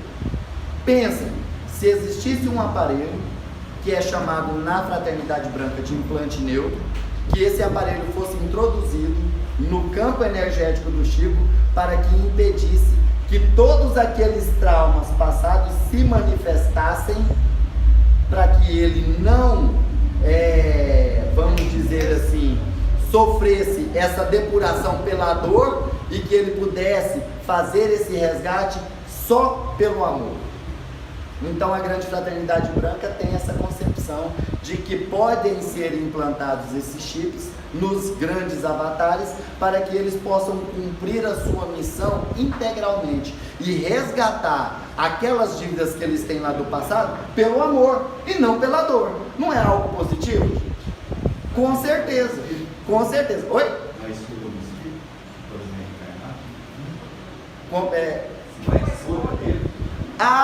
Pois é, mas aí é igual eu estou falando. Se você pudesse escolher, para pensar. Isso, eu estou lá no plano espiritual. Se você pudesse escolher, falar assim, ó, não, eu vou trabalhar 50 anos, mas sofrendo igual um cachorro, um condenado. E aí minha obra vai abranger a cidade de Goiânia. Positivo, não é? É positivo, não é? Beleza. Mas e se eu puder trabalhar esses mesmos 50 anos sem toda essa carga energética e o meu trabalho puder abranger todo o país, qual será mais vantagem para você? O que seria mais vantagem para você? Você está, vamos dizer, resguardado de receber toda a carga energética negativa do passado para que a sua missão fosse maior. Qual seria mais positivo para você? Abranger só Goiânia ou abranger todo o país? Você não optaria por receber o implante neutro? E falar assim, não, minha missão vai ser maior, então eu vou poder ajudar mais gente. Mas como é que ele vai evoluir sem saber o que ele fez? Mas aí é que é o interessante, ele vai resgatar pelo amor, ele não vai resgatar pela dor, ele vai resgatar pelo amor. E outra, essa história de, eu não preciso, o véu do esquecimento ele existe justamente para que a gente deixe o passado no passado e a gente construa um futuro a partir de agora. E que a gente melhore a nossa consciência a partir de agora. Então é por isso que o véu do esquecimento é colocado na gente. É para que a gente não acesse essas informações. É igual o próprio Chico. Igual eu falei, eu levantei essa tese aqui de que ele possa ser o carrasco lá. Mas ele nunca citou isso. Ele nunca falou que ele tinha um problema de vista porque ele cegou as pessoas lá. Ele nunca falou isso. Ele não teve acesso a essa informação. Então, ou se teve, ele não quis passar. Então, para pensar. A minha missão com dor é ajudar Goiânia. Mas a minha missão sem dor é ajudar o Brasil. Então, qual delas vai ter maior peso para o seu crescimento espiritual? Hã?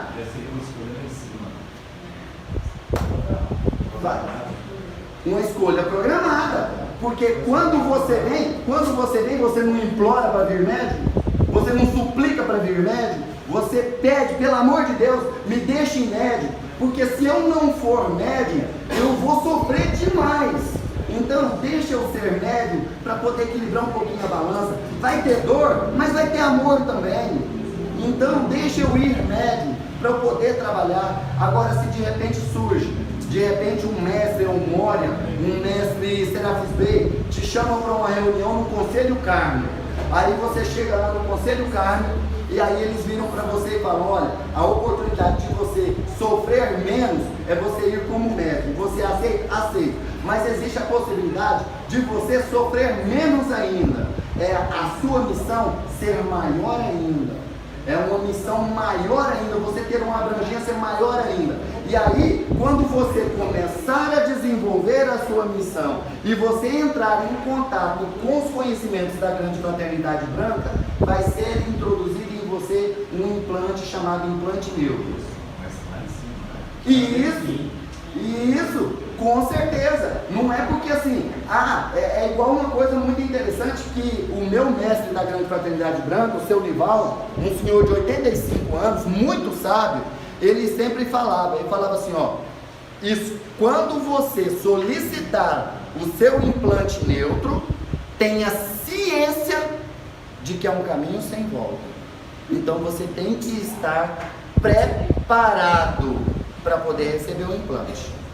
Porque se você receber o implante, aí eles paralisam toda a sua carga kármica, porque o karma não deixa de existir não, ele deixa de te afetar, entendeu? Paralisa o seu karma, para você cumprir sua missão, aí você vira e fala, sarei e vou para a praia, aí eles vão virar e falar, uai, então há uma responsabilidade enorme com relação a isso. Tanto que o exemplo está aqui. A Cássia falou para mim, eu não estou preparada para receber o implante.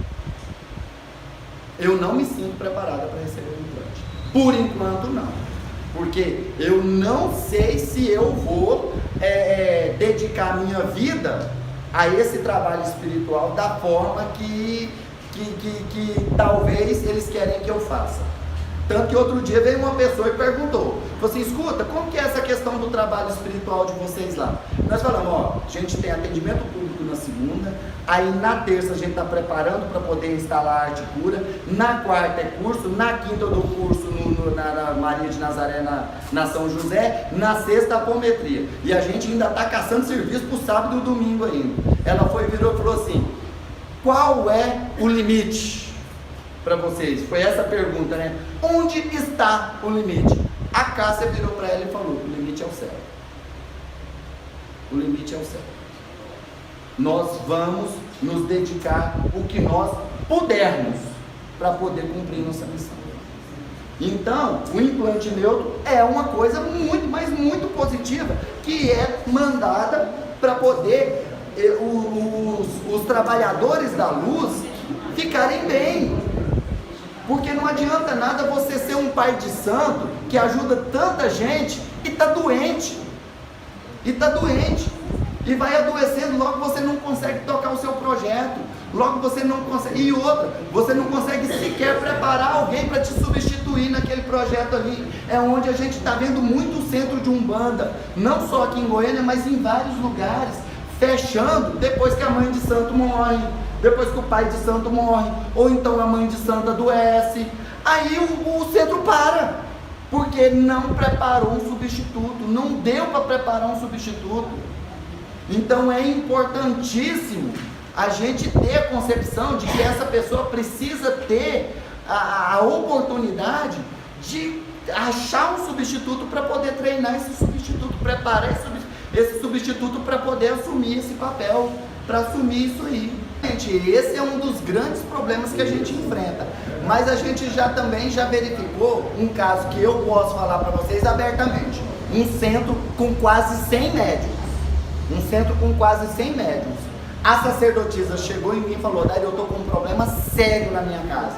Eu falei, o que foi? Ela falou assim, não consigo, ainda não apareceu na minha casa, eu estou com 72 anos, já estou bem velha, estou precisando preparar alguém para me substituir e não aparece a pessoa que eu sinto que quer abraçar, porque eu preciso de alguém que quer abraçar e eu não estou conseguindo encontrar essa pessoa. Ela falou assim, ó, o primeiro centro espírita que eu abri na minha vida foi em 1971 e desde então eu venho buscando alguém para poder preparar, para poder me substituir quando eu me aposentar, e não encontrei ainda. E ela falou assim, olha, e não é por falta de tentativa não, igual o nosso irmão falou, porque o pai de santo não quer ensinar. Lá, ela dá o curso, ela ensina, ela pega o médium pela mão e vem cá, vou te ensinar a fazer isso aqui, ela ensina. Eu estou falando porque eu frequentei.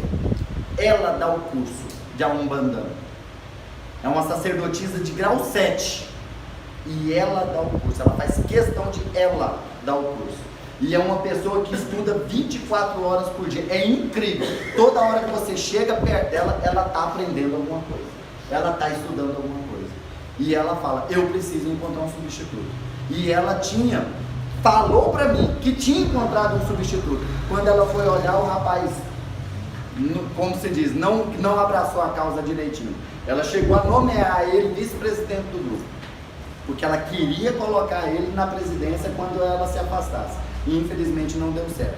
Aí nós vamos estudar agora uma coisa que nós vimos lá na dona Edelarzil ontem, e cabe muito bem com relação ao exemplo que ela deu lá, com relação a essa situação aqui, ó. as arquepadias, a magia originada em passado remoto. Teve uma moça que ela foi e pediu para abrir, para fazer tiradas para o filho dela de 8 anos.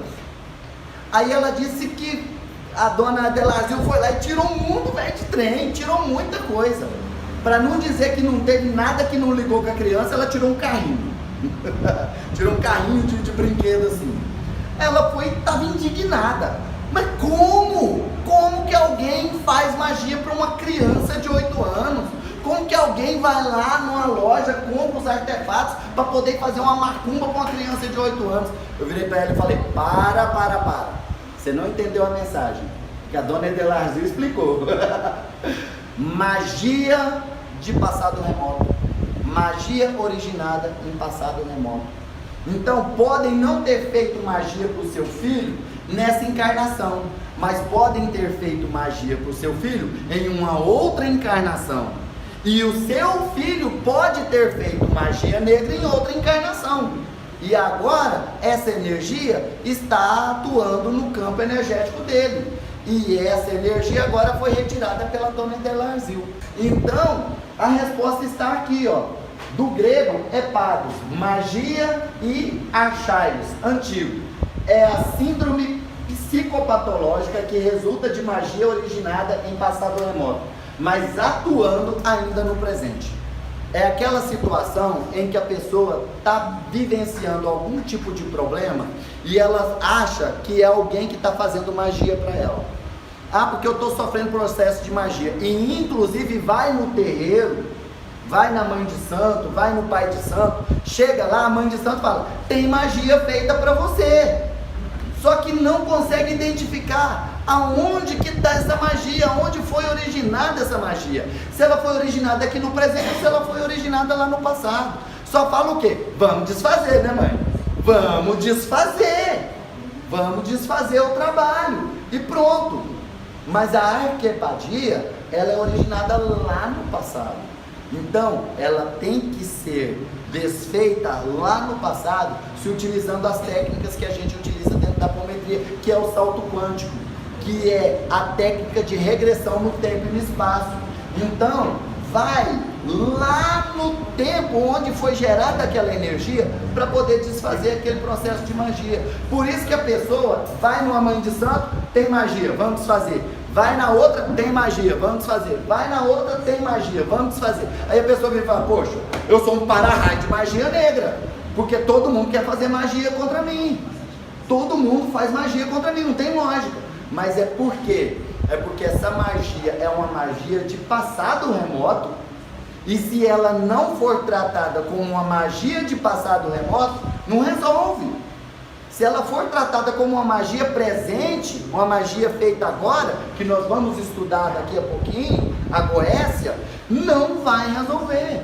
Então a magia de passado remoto, ela frequentemente, aqui ó, bem claro, frequentemente os enfermos apresentam quadros mórbidos estranhos, subjetivos, sem causa médica conhecida e sem lesão somática evidente. Viram só o que é interessante? É aquela situação que a pessoa apresenta um problema, por exemplo, uma dor, vai no médico, faz todo tipo de exame, não dá nada. Sente algum problema, vai no médico, faz exame, está com a perna doendo, vai lá, faz exame no médico, não dá nada. Vai, faz todo tipo de tratamento, não resolve, aí vai no centro espírita, tem uma macumba para poder você amputar sua perna. Fizeram uma macumba para te deixar na cadeira de roda. Então vamos desfazer. Ah, então tá bom, vamos desfazer. Vai lá, tenta e não resolve. Aí vai lá na dona Adelarzil, ela mete a mão lá e arranca uma perna de boneca toda destroçada. Ah, alguém fez magia para mim. Não, essa magia pode ter sido feita há milhares de anos, e nós já encontramos dentro dos nossos trabalhos pessoas com magia feita no Antigo Egito, há 5.000 anos atrás. Há 5.000 anos atrás, a pessoa, ela foi amurada. Quem aqui já ouviu falar do processo de amuramento no Egito? Pois é, a pessoa foi amurada no Egito. Aí o que acontecia? Vocês vão ver aqui, a pessoa se sentia sufocada, o tempo inteiro sufocada.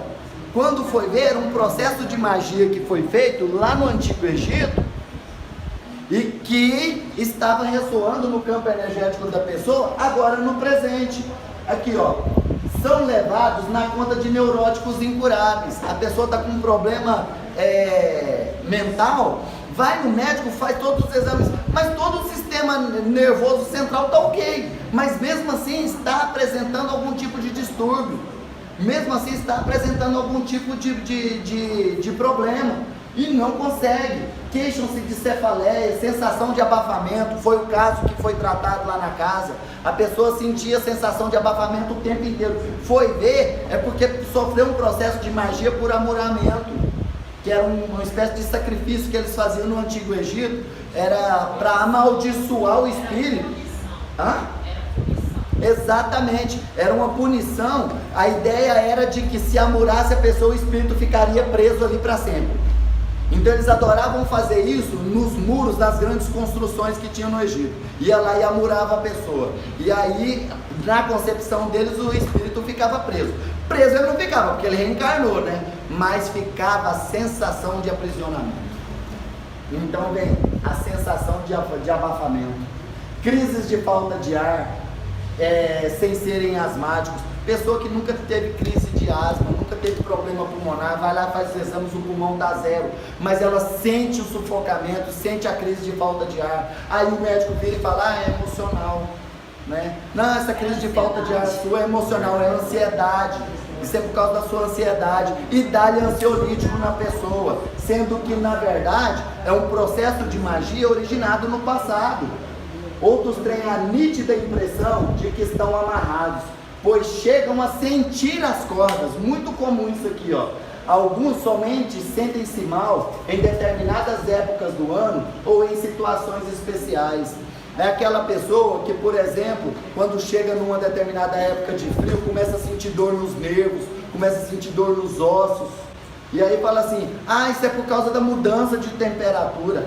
Pode ser um processo de magia do passado, sim, que essa pessoa está sentindo. Aquela pessoa que se sente presa, se sente amarrada, porque no passado ela pode ter sido presa, igual uma situação que a gente já viu, que eles amarravam uma pessoa e colocavam dentro de um sarcófago e jogavam escaravelhos dentro, para os escaravelhos irem comendo a carne da pessoa, ainda viva. Isso era processo de punição utilizando magia. Então essas magias ficam vibrando no campo energético, mesmo depois de várias encarnações. Mesmo depois de várias encarnações, os famosos pactos de magia do passado. Como eu falei aqui, exemplos de pessoas que sofreram magias, mas tem aquelas que fizeram magias também. Aqueles que utilizaram o conhecimento que tinham para fazer magia negra no passado. Então, eles fizeram contratos com magos negros do passado, e esses magos negros implantaram em seus aparelhos energéticos, em seus corpos energéticos, ou vamos dizer, sinalizadores, para serem encontrados em qualquer época por esses magos. Um exemplo disso que a gente fala é que, inclusive, com relação aos chips, tem muita gente que acha que os chips foram implantados só nessa existência. Não, os chips eles podem ter sido implantados em outras existências, eles podem ter sido implantados em contatos que você teve com extraterrestres em outras encarnações, podem ter sido implantados por magos negros no intervalo entre vidas. Eles foram introduzidos nos seus corpos como aparelhos de localização, e que quando você reencarnasse, ele te encontraria com esse localizador, colocar um GPS espiritual no espírito, e que não adianta a espiritualidade pegar esse espírito, levar e encaminhar ele para uma encarnação. Aquele mago negro com quem ele se consorciou vai encontrá-lo através desse GPS espiritual. Então é muito comum a gente encontrar pessoas, e eu vou dar um exemplo bem clássico para vocês. Uma senhora que buscou a casa de Maria de Nazaré, ela tinha 62 anos, ela falou assim, Odair, eu tenho 62 anos, e desde os 12 eu sinto dor de cabeça 24 horas por dia. Sinto dor de cabeça 24 horas por dia, minha dor de cabeça não passa. Aí eu perguntei para ela, o que você sente? Ela falou assim, eu sinto como se estivesse apertando a minha cabeça. Aí a gente vai, não, vamos abrir a frequência dela. A hora que a gente abriu a frequência dela, ela tinha um aparelho astral na cabeça, que era uma espécie de capacete, e com vários artefatos pontiagudos, e que esses artefatos eles iam girando como se tivessem roscas assim, e iam apertando a cabeça dela. Era um capacete de tortura espiritual. O que aconteceu? Jogamos energia, tiramos ele, desintegramos, tratamos o corpo astral dela e resolvemos. Passaram uns 9 meses, essa mulher era do Pará. Passaram uns 9 meses, ela veio do Pará aqui em Goiânia, ela falou assim, eu tinha que vir aqui em Goiânia para contar para vocês, que depois daquele dia, a minha cabeça nunca mais doeu. Foram 50 anos de dor, 50 anos de sofrimento, e depois daquele dia, minha cabeça nunca mais doeu. E era num processo de magia do passado, em que ela foi vítima de um processo de... é tipo um sacrifício humano. Ela foi sacrificada em nome de uma entidade demoníaca lá. E nesse sacrifício lá havia o emprego de tortura para que da dor dela esse ser se alimentasse daquela energia de dor dela.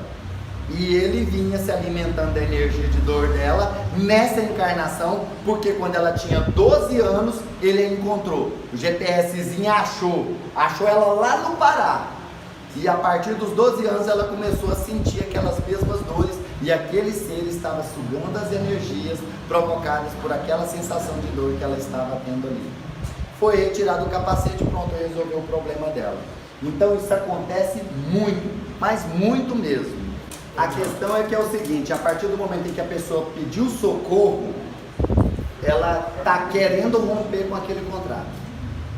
Ela está querendo romper com aquela energia. Ela pediu socorro, ela quer romper com aquela energia. A gente não interfere no livre-arbítrio, a gente não tira. Eu posso ver o maior artefato do mundo na minha irmã aqui.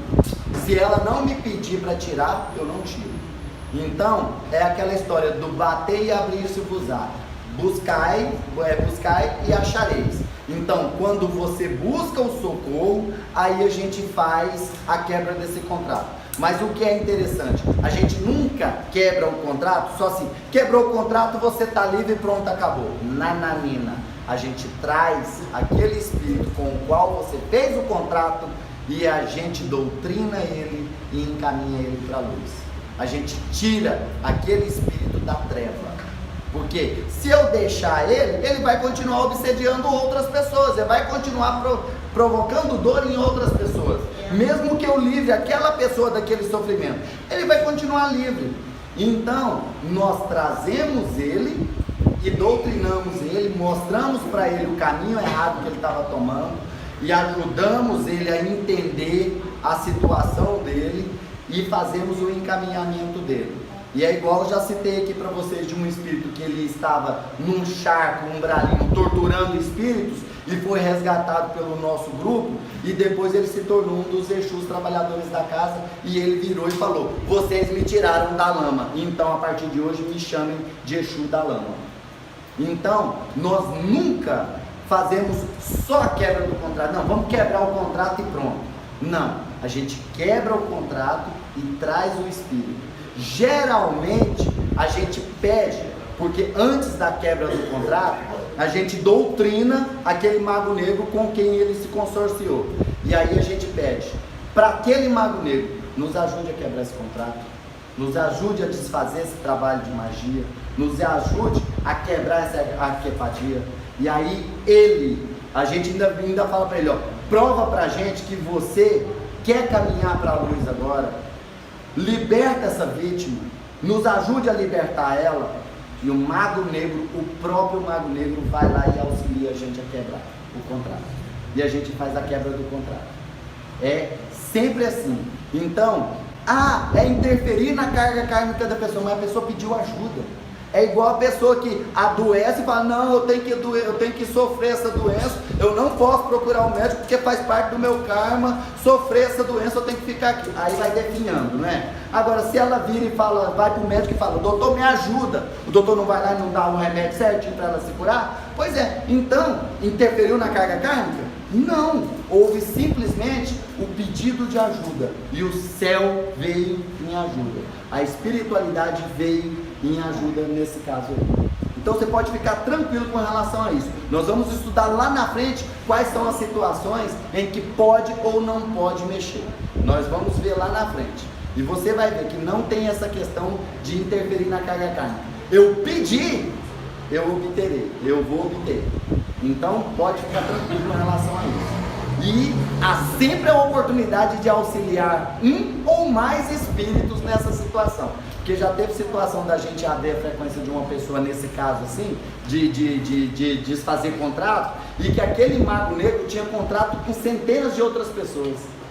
E aí, como nós trouxemos ele para a luz, ele se reconciliou com a luz, ele entendeu o motivo da queda e tudo mais, e despertou, ele mesmo se ofereceu para desfazer o contrato com todas as outras pessoas que ele tinha contrato. Ou seja, ajudamos um monte de gente por tabela. E também tem os resgates coletivos também, porque geralmente esses magos têm um monte de asseclas, tem um monte de seguidores, um monte de espíritos escravizados por ele. A gente resgata todos eles. Então, um projeto muito bonito e de grande impacto energético. A magia negra, nós temos aqui a famosa Goécia. E, inclusive, dentro da apometria, a gente estuda as técnicas anti-magia negra, conhecidas como técnicas anti-Goécia. Ou seja, são para combater a magia negra. É aquela situação, né? De você combater fogo com fogo. Então, você precisa ter conhecimento. Não adianta você, por exemplo, numa situação cotidiana aqui, um bandido tá lá com um fuzil AR-15 atirando nos policiais, os policiais com estilingue. Não vai resolver. Então tem que combater fogo com fogo. Então as técnicas anti-Goécia são técnicas muito poderosas. São técnicas de fogo mesmo, de confronto. Então elas são bem poderosas, como técnicas de contenção. E uma pessoa, para poder fazer um trabalho anti-Goécia, ele tem que ter conhecimento. Ele não pode chegar lá barriga verde não, porque se chegar num momento, que eu falo muito assim, que é o doutrinador meia boca, se ele chegar num momento em que tiver um aperto e que ele não souber a solução para aquilo ali, ele vai colar as placas. Ele não vai dar conta de andar, ele não vai dar conta de progredir com o trabalho. E aí vai ser necessário ele fazer o quê? Chamar um outro doutrinador mais experiente que ele. Então o conselho que a gente dá, viu, deparou com magia negra, chama um doutrinador experiente. Chama um doutrinador experiente. Não tente, se você não tem experiência em desmanche de magia negra, não tente desfazer. Chame um doutrinador experiente. Ou, se a equipe tiver o recurso, como o nosso irmão falou, vem um Exu, vem um guardião, vem uma pombagira, vem um preto velho, vem uma entidade que tem experiência, se acopla num aparelho mediúnico e vai prestar o auxílio no trabalho. E aí ele já chega e já dá os comandos, traz o álcool, traz a vasilha tal, traz vela tal, e vamos fazer o trabalho de desmanche dessa magia, vamos queimar essa energia aqui. Então o guardião já chega e já dá o apoio. Na maioria das vezes a magia é a utilização das forças da natureza, dos seus elementos e dos seres espirituais que os coordenam.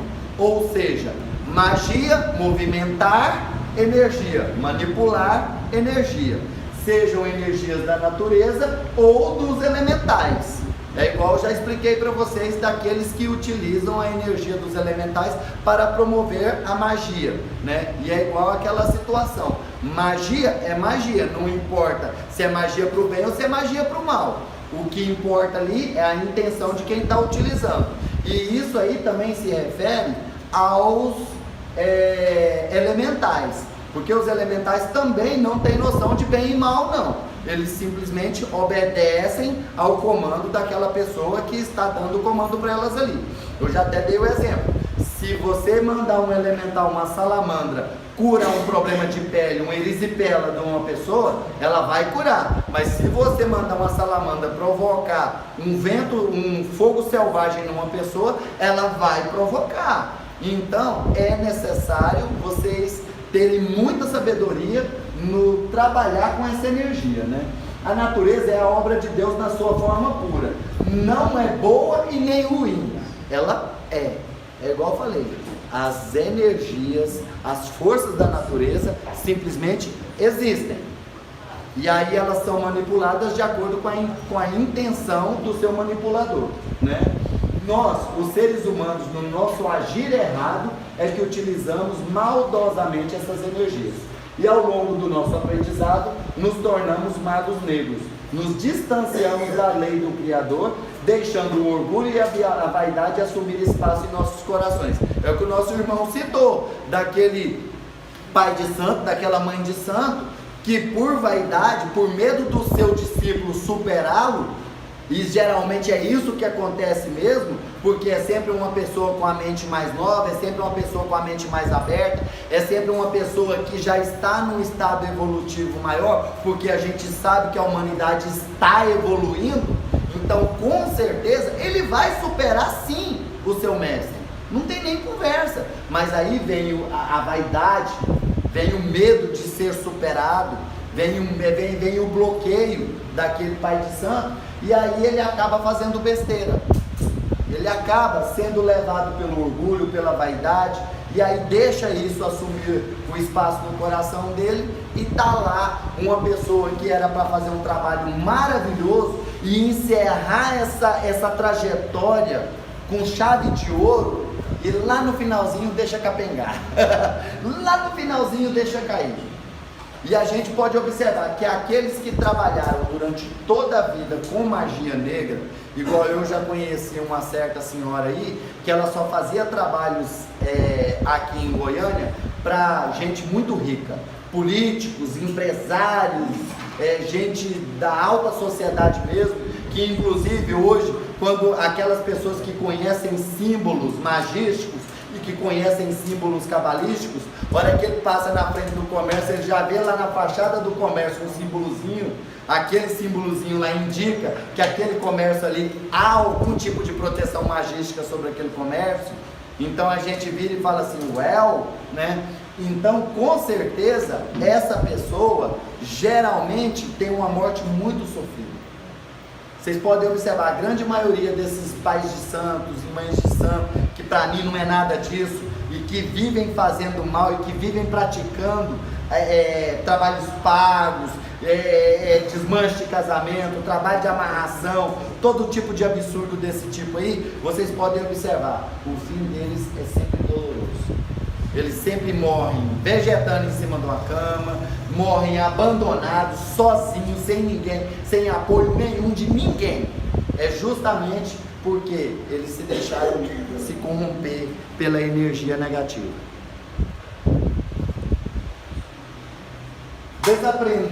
Desaprendemos como receber a energia divina e aprendemos a ganhar poder sobre os nossos companheiros e assim sugar as suas minguadas energias.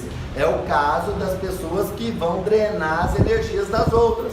Um exemplo clássico que eu já citei, o nosso irmão lá de Abadiânia, que depois de um certo tempo, inclusive aquele texto que eu postei no grupo aqui fala, que eles já estavam drenando a energia das pessoas que estavam lá.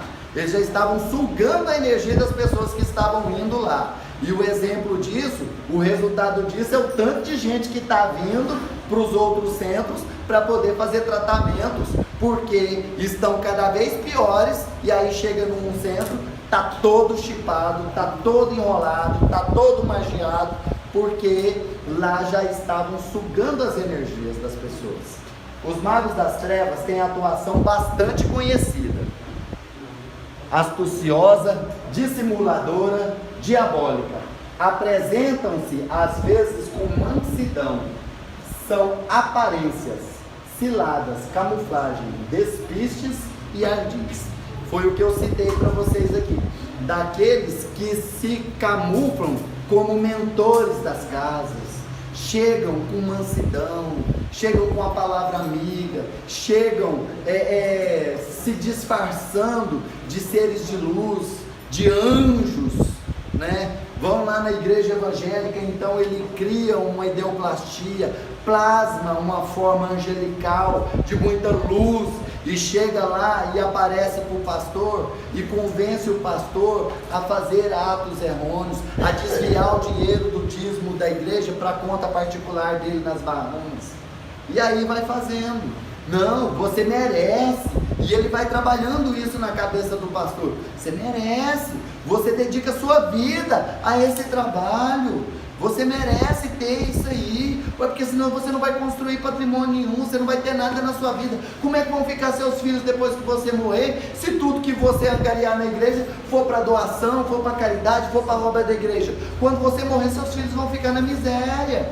Aí ele vai trabalhando a mente daquele pastor, e ele vai mudando a aparência dele, ele muda a aparência, ele aparece como uma freira, ele aparece como um padre, ele aparece como um anjo, ele aparece como um Bezerra de Menezes, como Eurípides Barçanuto, como uma irmã Sheila, como uma irmã Matilde. Aparecem sim, eles têm a capacidade de fazer isso sim, de mudar a aparência deles. Somente pela dialética pouco será conseguido. O que é? Somente pela conversa, ele vai te tapear. Afinal, aqui ó, para enfrentá-los, o operador deve ter conhecimento suficiente, experiência de técnicas de contenção, além do poder de proteção espiritual bastante para enfrentá-los. Nunca se poderá esquecer de que, ao longo de séculos, eles vêm se preparando, e muito bem, para neutralizar as ações contra eles, e se possível revertê-las contra quem tentar neutralizá-los. Ou seja, eles têm conhecimento milenar, gente. Então não adianta você vir tentar dialogar com ele só na conversa, não. Você precisa conhecer as técnicas de contenção, que nós vamos dar uma aula inteira sobre como lidar com magos negros. Nós vamos dar uma aula para vocês sobre quem são os magos negros, e nós vamos dar uma aula para vocês sobre as técnicas de contenção de magos negros, para que vocês conheçam as técnicas. Igual eu até expliquei para uma menina hoje, ela perguntou como identificar o espírito. Eu falei, vocês vão aprender a colocar na frente dele. Primeiro você vai tentar dialogar com ele, igual eu até falei para ela. Pois é, doutor Bezerra, naquela reunião que o senhor falou para a gente, que a gente tinha que fazer um trabalho assim, assim, assim. Ele, pois é, minha filha. Aí ela vai falar, não, o doutor Bezerra não falou isso. Aí ela já, não é o doutor Bezerra. Então tá bom. Aí vai fazer o quê? Colocar o espelho da verdade, projetar o espelho da verdade na frente dele. O espelho da verdade é aquele que reflete a verdadeira imagem do espelho. Então não tem conversa, ele não vai conseguir olhar no espelho. Porque se ele olhar no espelho, a imagem, a ideoplastia cai. E aí ele mostra a verdadeira forma dele.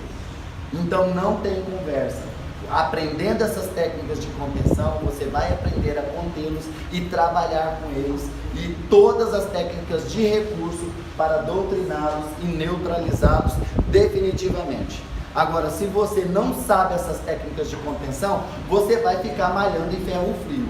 Você vai ficar tentando conversar com ele e ele derrubando todo argumento que você tiver com ele, ele vai derrubar. Todo argumento. E principalmente se você for tentar usar algum argumento ligado à religião. Porque para eles, religião é instrumento de dominação. E aí eles vão te fazer de capacho. Eles vão virar para você e falar assim, você está querendo me doutrinar em nome de Jesus. Você não sabe nem qual é a história real dele. Você não sabe nem o que aconteceu de verdade. Porque você sabe o que te falaram. Você sabe o que o pastor te falou, o que te disseram, o que te ensinaram a vida inteira aí. Mas você sabe a história real dele? Já te amarra, já te enrola. Você fica sem argumento para poder argumentar com ele. Mas se você souber as técnicas de contenção, você vai saber lidar com ele e vai se sair muitíssimo bem nessa situação. Pergunta, gente, sobre essa questão de magia negra? Muitas. Realmente serão muitas perguntas, com certeza, que serão respondidas de acordo com o andamento do curso. Vocês vão ver que essas respostas elas vão chegando com, por exemplo, as técnicas especiais para tratamento de magos negros. Quando chegar lá, vocês vão entender todas essas técnicas e como utilizá-las. Vocês vão aprender todas elas e como utilizá-las com sabedoria. Tá ok? Muito obrigado a todos vocês. Boa noite e namastê.